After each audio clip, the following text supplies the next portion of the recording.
मंगेश कुमार, इन्होंने पूछा है कि भूत प्रेतों के विषय में हमें कुछ बताइए, महान दया होगी। लोग भ्रमित हैं इस विषय को लेकर कि हम भूत प्रेतों को माने कि नहीं माने, और बहुत से लोग तो ये मान भी चुके कि भूत प्रेत होते ही नहीं। लेकिन जिन लोगों ने मान लिया कि भूत प्रेत नहीं होते, उनके मन भी संदेह से भरे रहते। उनके मन में भी अक्सर संदेह आते, कहीं ऐसा तो नहीं कि भूत प्रेत सचमुच है। जिन लोगों ने मान लिया कि भूत प्रेत नहीं होते, वो लोग जब कुछ घटनाओं को सुनते, लोगों की कुछ बातों को सुनते, भले ही वो मुंह से अंगीकार न करें, इनकार कर दें कि भूत प्रेत नहीं होते, लेकिन फिर भी मन में संदेह बन जाता, एक भ्रांति पैदा हो जाती, कहीं सचमुच भूत प्रेत तो नहीं। लेकिन यह भी समझ लो, जैसी भूत प्रेतों की चर्चा तुमने समाज से सुनी, जिस भूत प्रेतों की चर्चा तुमने लोगों से सुनी, वैसे भूत प्रेत वास्तव में होते नहीं। जैसी भूत प्रेतों की कहानियां तुमने सुनी, उन कहानियों में जिस तरीके के भूत प्रेत दिखाए गए, पंचतंत्र की कथाओं में जिस तरीके के भूत प्रेतों के बताया गया, आज की फिल्मों में जिस तरीके के भूत प्रेतों को बता रहा है, वैसे भूत प्रेत होते नहीं। तुम्हारे मनों को संदेह उत्पन्न होना तो स्वाभाविक ही है, क्योंकि जिस तरह के भूत प्रेत होते नहीं और वैसी कहानियां कथाएं तुम्हें सुनने मिलती, तो संदेह तो उत्पन्न होंगे ही। लेकिन भूत प्रेतों को समझने के लिए तो ऊर्जाओं को समझना पड़ेगा। ऊर्जाओं को समझ लिया तो समझ लो भूत प्रेत समझ में आ गए। क्योंकि इस दुनिया में 3 गुण विद्वान हैं।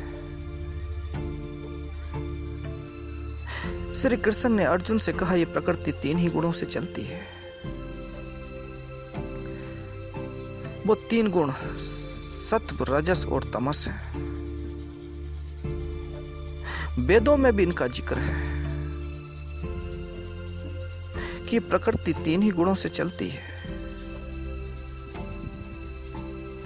और इन 3 गुणों का प्रभाव हर एक जीव जंतु पे, हर एक वस्तु पे होता रहता, और निश्चय इंसान पे भी होता, क्योंकि इंसान भी इस प्रकृति के मध्य में ही तो रहता है।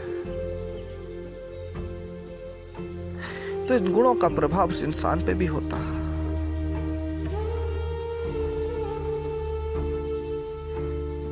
और आज विज्ञान भी इस बात को मान चुका है कि दुनिया 3 डायमेंशंस है, 3 ही आयाम है इस दुनिया के।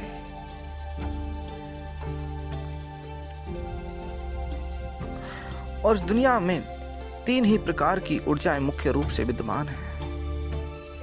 वैसे तो ऊर्जा के तमाम रूप हैं, और प्रत्येक रूप ऊर्जा का ही तो है, लेकिन फिर भी मुख्य रूप से 3 ही प्रकार हैं ऊर्जा के। या तो ऊर्जा पॉजिटिव होगी, या निगेटिव, या न्यूट्रल होगी। 3 रूपों में से ही वह कुछ ना कुछ होगी। और विज्ञान का एक सूत्र है कि ऊर्जा का द्रव्यमान में और द्रव्यमान का ऊर्जा में परिवर्तन होता रहता है।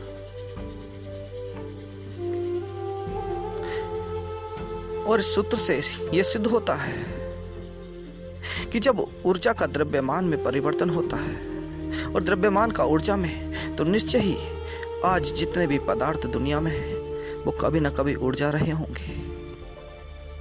यानी ऊर्जा ने ही परिवर्तन होकर, ऊर्जा ने ही परिवर्तित होकर उस पदार्थ का रूप लिया, और वो पदार्थ एक दिन परिवर्तित होकर ऊर्जा में ही बदल जाएगा। और मैंने जैसे कहा कि 3 ही रूप हैं ऊर्जा के, कि वो ऊर्जा में बदल तो जाएगा, लेकिन वो कौन सी ऊर्जा में बदलेगा? वो इन 3 रूपों में से किसी न किसी ऊर्जा में ही परिवर्तित होगा। या तो वो सात्विक ऊर्जा में बदलेगा, या तामसिक, या राजसिक। और जिस रूप में वो बदल गया, वह ऊर्जा भी वातावरण में फैल जाएगी और दूसरी चीजों पर भी उस ऊर्जा का प्रभाव पड़ेगा। जब ऊर्जा का द्रव्यमान में और द्रव्यमान का ऊर्जा में परिवर्तन होता, तो यह बात भी निश्चित है कि इंसान का जो शरीर है वह भी ऊर्जा का ही रूपांतरण है। ऊर्जा ने ही रूपांतरित होकर शरीर के रूप में अपने आप को प्रकट किया। मैं आत्मा की बात नहीं करता, क्योंकि आत्मा तो इस प्रकृति के गुणों से परे है। आत्मा का अभूत प्रेत होने में कोई भी भाग नहीं, और कोई आत्मा भूत नहीं बनती, और न कोई भूत प्रेत और न कोई ऐसी निगेटिव ऊर्जा आत्मा होती। वो तो प्रकृति का गुण है, वो तो ऊर्जा है प्रकृति में विद्यमान।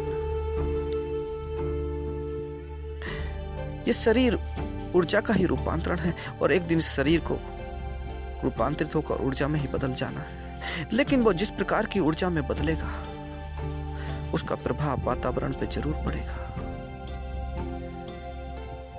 यदि कोई व्यक्ति तामसिक है, बुरे ख्यालों वाला है, बुरे विचारों वाला है, निश्चय ही वो तामसिक ऊर्जा में बदल जाएगा। जब वो मरेगा तो उसका शरीर तामसिक ऊर्जा में बदल जाएगा। और यदि कोई व्यक्ति गुस्सैल है, तुरंत एक्शन लेने वाला है, तो मरने के बाद उसका शरीर राजसिक ऊर्जा में बदल जाएगा। और यदि कोई व्यक्ति संत है, अच्छे विचारों वाला है, तो मरने के बाद उसका शरीर सात्विक ऊर्जा में बदल जाएगा। और जिसे लोग भूत प्रेत कहते हैं, वो तामसिक ऊर्जा ही तो है। और जब ऊर्जा तामसिक और राजसिक एक साथ मिल जाती, तो उसका इफेक्ट ज्यादा होता। और जब शरीर किसी न किसी ऊर्जा में बदलना ही है, और वो बदलेगा, और जब वो ऊर्जा वातावरण में फैलेगी, तो उसका प्रभाव प्रत्येक वस्तु पर पड़ेगा। इंसान पर भी पड़ सकता है, लेकिन यह भी निश्चित है कि जिस स्थान पे वो ऊर्जा फैली, उस स्थान पर ही ऊर्जा विद्यमान है। ऐसा नहीं, इस प्रकृति में हर स्थान पे कोई ना कोई ऊर्जा मौजूद ही है। ऐसा नहीं कि जब तुम शमशान में जाओगे, जब तुम किसी कब्रिस्तान में जाओगे, तभी किसी ऊर्जा का इफेक्ट तुम पे होगा। ऐसा नहीं, तुम्हारे घर में भी कोई ना कोई ऊर्जा विद्यमान ही है, क्योंकि ये पूरी प्रकृति इन 3 ही ऊर्जाओं से भरी पड़ी है। कोई भी स्थान खाली नहीं।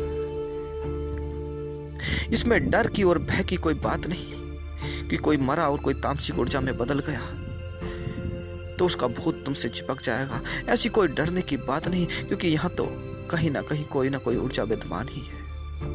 लेकिन इन ऊर्जाओं का प्रभाव उन्हीं व्यक्तियों पर होता है जो व्यक्ति अंतःकरण से कमजोर है, जिनका अंतःकरण कमजोर है, जिनकी आत्मा कमजोर है, जिनके अंतःकरण में आत्मा की छवि नहीं, जिनके अंतःकरण में आत्मा की सामर्थ्य नहीं। इन बाह्य ऊर्जाओं का प्रभाव उसके शरीर पे हो जाता, उसके जीवन पे हो जाता, उसके मस्तिष्क पे हो जाता। लेकिन जो मजबूत है अपने अंतःकरण से,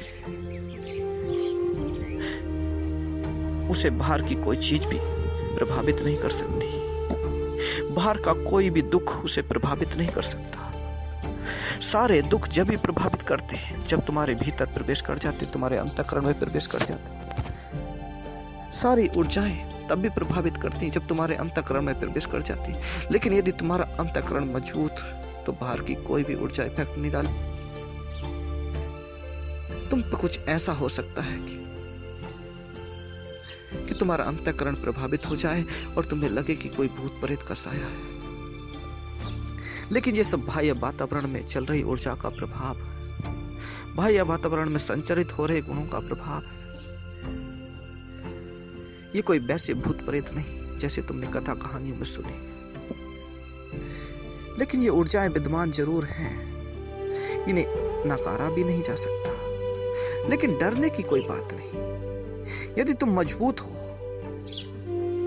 तुम्हारे अंतःकरण में सामर्थ्य है, तुम में आत्मा है, तो निश्चय ही कोई भी बाह्य ऊर्जा तुम पे प्रभाव न डालेगी। तुम्हारे घर में भी कोई ना कोई ऊर्जा विद्यमान है।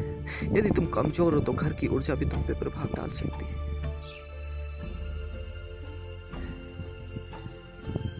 किसी घर में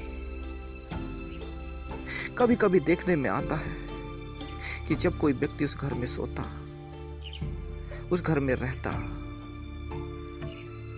तो एक अलग तरीके की आवाजें सुनाई देती, एक अलग तरीके की माहौल वहां पे होता, डरावना सा माहौल, एक बेकार सा माहौल। रात को उस घर में सोना बड़ा मुश्किल हो जाता। और बहुत से लोगों ने तो ऐसे घरों को छोड़ भी दिया, ये जानकर कि कोई भूत प्रेत का साया है। लेकिन वो भूत प्रेत है क्या? वो तामसिक एनर्जी ही है, वो तामसिक ऊर्जा ही है जो उस घर में भरी पड़ी है, और कुछ भी नहीं। और उसका इफेक्ट मनुष्य के मस्तिष्क पे होता, तब तरह तरह की आवाजें से सुनाई देती, तरह तरह के ऐसे लगता है जैसे कोई चल रहा है, कोई फिर रहा है। लेकिन कुछ ऐसे घर भी हैं जहां पे सोने से बड़ा सुकून मिलता, जहां रहने से बड़ा आनंद, बड़े अच्छा महसूस होता। उसमें भी एक प्रकार की ऊर्जा है, लेकिन उसमें सात्विक ऊर्जा भरी पड़ी है। तो इसलिए मैं कह रहा हूं, तुम जिस भी स्थान पे रहोगे कोई ना कोई ऊर्जा मौजूद ही है,